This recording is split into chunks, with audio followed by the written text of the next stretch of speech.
On September 8th, the offshore Renminbi exchange rate surpassed 7.36, reaching its lowest point since the offshore Renminbi market was established in 2010. On the same day, the onshore Renminbi exchange rate dipped below 7.34, nearing the critical psychological level of 7.35, with no evident rebound in sight. This shift in the exchange rate enveloped the market in a mood of uncertainty. To mitigate the renminbi's devaluation pressure, the People's Bank of China, PBOC, has implemented multiple policy measures after the rate touched 7.2, aiming to stabilize both market sentiment and the exchange rate. Yet the outlook remains challenging. A notable policy was announced on September 1st. From September 15th onwards, the PBOC will reduce the foreign exchange reserve requirement for financial institutions by 2 to 4%. This change is expected to release around $16 billion of foreign exchange liquidity to ease interest rate differential pressures. Furthermore, since June, the PBOC has been adjusting the reference rate, signaling market stability. Some economic strategists also observed potential interventions by major state-owned banks in August, presumably to uphold the renminbi's performance. However, the broader context reveals robust US economic data and a clear trajectory of Federal Reserve rate hikes. In contrast, China grapples with economic challenges, including subdued demand, a daunting economic landscape, and substantial debt. This compels the PBOC toward rate cuts and a looser monetary stance, exerting further downward pressure on the renminbi.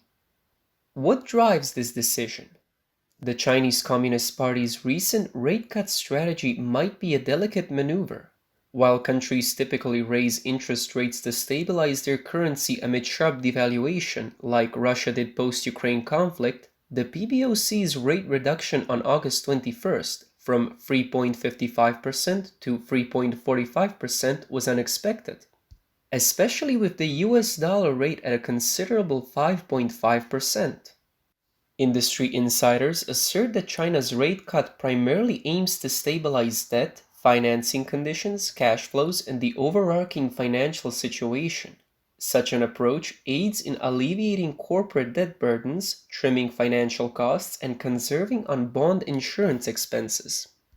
At present, debts are substantial, whether it be from local governments to real estate firms or financial institutions. Relying on a low interest setting is essential to ensure attractive financial statements, facilitating ongoing financing and creating an illusion of a sustainable financial environment. This reliance isn't limited to corporations. For the central government to issue substantial bonds, a low-interest environment is paramount. If the rates aren't sufficiently low, certain bonds may not even be issued. Confronted with immense debt pressures and the looming crisis, the CCP, against the backdrop of the renminbi's market devaluation, has persistently pursued a rate cut policy to stabilize China's massive debt structure. So, what's the PBOC's current game plan? It's twofold. Reduce interest rates to manage debt costs while simultaneously upholding the exchange rate to thwart capital flight and the potential property market collapse. Thus, the PBOC is meticulously maintaining the renminbi exchange rate, effectively becoming its primary supporter. Almost all market players are currently betting against the renminbi mainly because borrowing in renminbi is inexpensive due to low interest, which can then be exchanged for the high-interest US dollar. As the renminbi depreciates, they can repay their initial renminbi loans using a portion of their US dollar assets, a seemingly fail-safe strategy. This has led to a pronounced scarcity of the US dollar internationally and the surplus of the renminbi, inevitably pushing the renminbi exchange rate downward. Xi Jinping is keenly aware of the current predicament. At the BRICS summit, he advocated for currency swaps with other member nations, aiming to boost the international role of the renminbi. Yet the plan didn't bear the anticipated fruit. Even though many countries inked currency swap agreements, they primarily converted their renminbi holdings back to US dollars, indirectly reinforcing the market's bearish sentiment on the renminbi. Given these market dynamics, China has been paring down its US Treasury holdings and aggressively purchasing renminbi on global markets to stabilize its value. Nonetheless, holding off the steep renminbi depreciation is becoming increasingly challenging. Internationally, there's a growing concern over whether China's foreign reserves might get drained. Historical data paints a vivid picture. Between August 2015 and April 2016, during the renminbi's defense against devaluation, China saw its foreign reserves shrink by nearly $1 trillion. Presently, China's foreign reserves stand tall at $3.2 trillion, but shrinks against the shadow of its towering $2.9 trillion foreign debt, half of which is short-term. The real usable foreign currency is limited. Should the Belt and Road Initiative, with its whopping $900 billion investment underperform, the weight on China's foreign reserves will intensify, potentially destabilizing the currency's exchange rate. More concerning, several intertwined economic challenges, such as the decline in real economic performance, the volatile real estate market, and the massive debts of local governments and state enterprises, impact the renminbi's value. The current devaluation might turn out more severe than previous episodes. Historical trends suggest that when the interest rate differential between China and the US expanded, the renminbi US dollar exchange rate hovered around 7.75 to 7.8. Yet back then, China's economy was on an upward trajectory. Today, amid slowing economic growth and accelerated renminbi internalization, hints are emerging that the exchange rate might approach 7.5, but many experts are skeptical, seeing even the 7.5 mark as challenging to uphold, and speculate a potential drop to 7.6 or 7.7 in the short term. Last November, a US interest rate hike was the catalyst for renminbi's slide. With offshore renminbi circulation then being relatively modest, China managed to keep its foreign reserves steady. However, between April and June this year, as renminbi global circulation swelled, controlling its exchange rate became a Herculean task, triggering further devaluation. By the third quarter, clarity emerged about China's economic trajectory. The central bank rolled out a series of rate cuts. To many outsiders, this signaled China's waning determination to bolster the renminbi's rate. With such a perception, who globally would back the renminbi? Currently, the renminbi's depreciation trend is pushing foreign investments to exit China.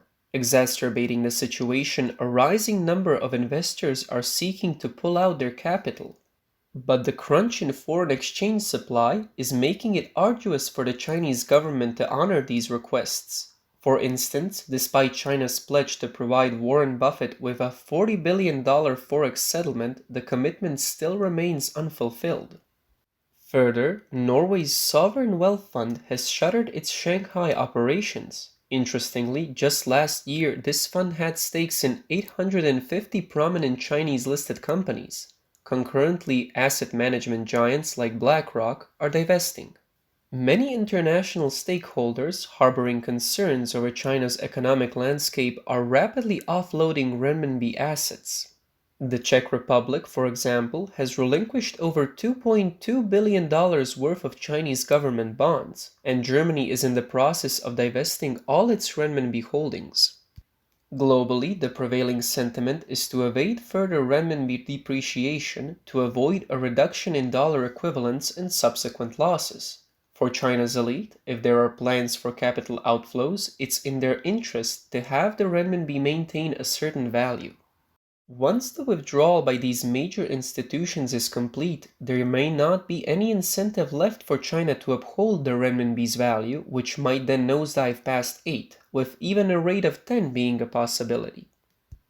In this challenging context, Hong Kong's linked exchange rate system is grappling with unparalleled challenges. The territory is witnessing a massive capital exodus leading to dwindling foreign reserves. Several analysts project a potential collapse of Hong Kong's traditional exchange rate framework. Many global financial elites are now bearish on the Hong Kong dollar, speculating an end to its peg with the US dollar. The scarcity of US dollars in Hong Kong is related to the capital flight of corrupt mainland officials. The scarcity of US dollars in Hong Kong is related to the capital flight of corrupt mainland officials. Many have parked their illicit gains in cash. But with the digital renminbi's debut, these funds risk becoming obsolete. To avoid this, these officials move their assets to Hong Kong, buy stocks via the Shanghai Hong Kong and Shenzhen Hong Kong stock connects, liquidate these stocks for Hong Kong dollars, and finally exchange them for US dollars. This series of actions has strained Hong Kong's foreign reserves. Additionally, of Hong Kong's foreign reserves, $400 billion has been effectively loaned to Beijing via HSBC, leaving only about $50 billion for local use. This has put the Hong Kong financial system under immense pressure. The Hong Kong stock market's health further showcases this economic distress. Data from September 7th reveals that over half of Hong Kong's 1,400 listed companies had zero transactions that day, a historic anomaly. By comparison, even if 10 to 20% of stocks on the mainland stock market remain dormant for a day, it's considered significant. This stagnation in Hong Kong not only highlights its economic stress but suggests a sharp reduction in speculative funds from the mainland. But this financial turbulence isn't exclusive to Hong Kong. Mainland China's media reflect a similar sentiment. On September 8th, the website Securities Times emphasized, quote, maintaining confidence in renminbi exchange rate fluctuations. But underlying this statement is China's reliance on US dollars to uphold the renminbi's value amidst massive foreign and elite capital withdrawal, indicating potential renminbi devaluation. Commenters on the article didn't hold back their sarcasm. This isn't fluctuation. It's a plummet. Confidence from collapse, from losses? Hilarious. You stay poised. I'm out. The Chinese public has expressed dissatisfaction with the policies of the Chinese Communist Party, citing poor implementation and perceived contradictions within these policies. For instance, in the first week of September, the Chinese government introduced various measures intended to stimulate the real estate market, including easing loan restrictions, down payment requirements, and purchase limits. The aim was to combat deflation through a more active housing market. Yet, confusingly, just a few days later, on September 8th, the Economic Daily published, quote, avoid misreading the drop in mortgage rates. Beware for calls of irrational home purchases. This article re-emphasized the policy stance of, quote, housing is for living, not for speculation. These contradictions reveal the policy style under Xi Jinping's leadership. On one hand, he wants the housing market to thrive, assisting developers in reducing inventory, facilitating liquidity for banks, and aiding government land sales. On the other, he aims to curb excessive speculation and prevent rapid increases in property prices, a seemingly Herculean task. Analyzing these articles, it appears that Xi Jinping and other top officials might not have a comprehensive understanding of the real estate sector, and there's a disconnect in how they believe their policies influence the market. Their adherence to the principle of, quote, housing is for living, not for speculation, suggests that revitalizing the housing market might be an elusive goal.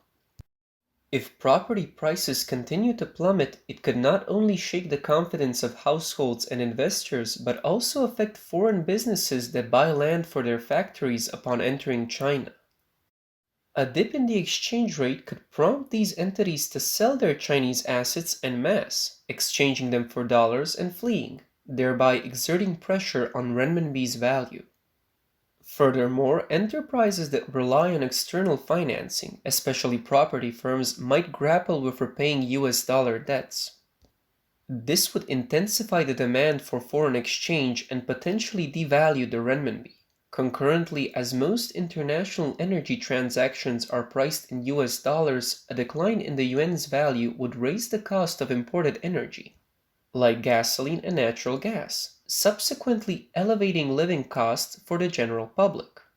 Experts predict significant price hikes across various industries in the latter half of the year, further burdening everyday citizens. Numerous foreign trade companies are keeping their funds overseas to earn interest, then declaring suspension or bankruptcy domestically. This has further hindered China's foreign trade. High domestic investment costs and unpredictable factors have escalated expenses, meaning businesses in China are now more inclined towards temporary transactions rather than long-term investments.